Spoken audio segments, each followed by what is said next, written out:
Assalamualaikum warahmatullahi wabarakatuh. Nama saya Alif Tia Nur Fatimah dari kelas 11 MIPA 6. Saya akan menjelaskan tentang agresi militer Belanda 1.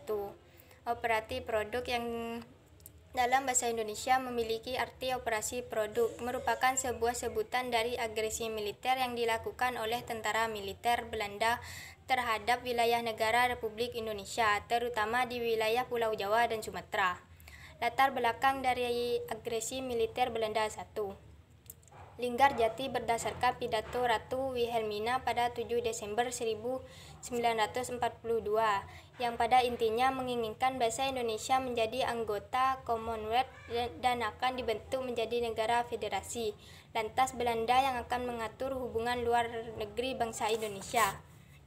Berikut ini tujuan utama pihak Belanda melancarkan agresi militernya terhadap bangsa Indonesia. 1. Militer. Belanda menggunakan agresi militer demi memusnahkan TNI sebagai ujung tombak pertahanan bangsa. Dengan begitu Indonesia akan lemah dan mudah dikendalikan.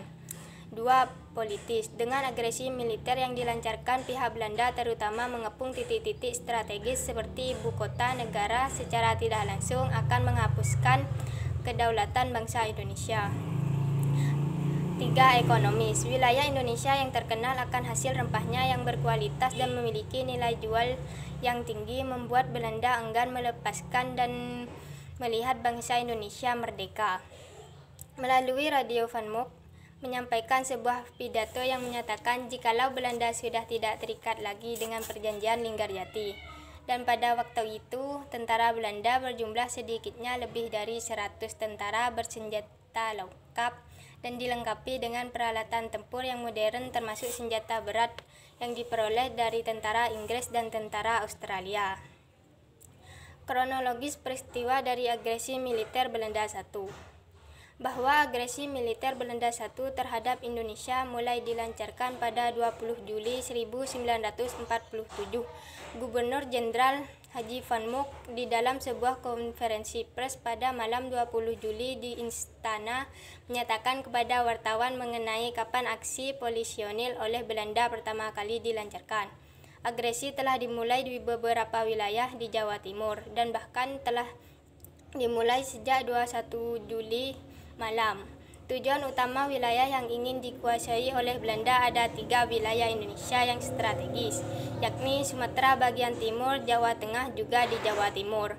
Belanda menyasar wilayah dengan perkebunan tembakau di Sumatera Timur, dan di wilayah Jawa Tengah Belanda ingin menguasai pantai utara seluruhnya, serta perkebunan tebu beserta pabrik gula yang ada di wilayah Jawa Timur.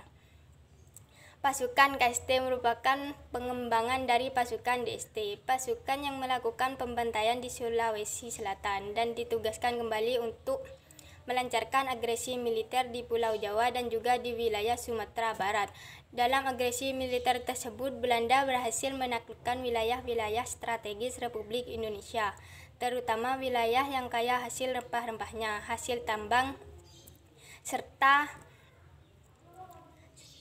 dan wilayah pesisir yang memiliki dermaga pelabuhan. Sebuah pesawat milik Republik Dakota dengan simbol palang merah yang tertera di badan pesawat membawa bantuan obat-obatan dari Singapura yang merupakan sumbangan dari Palang Merah Malaysia pada 29 Juli 1947 ditembak jatuh oleh tentara Belanda.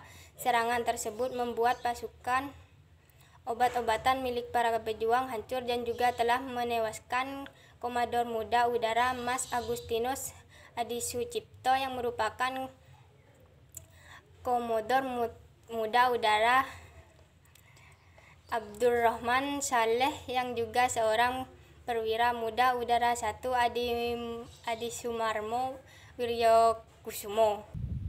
Yang kedua, saya akan menjelaskan tentang cara mengatasi COVID-19.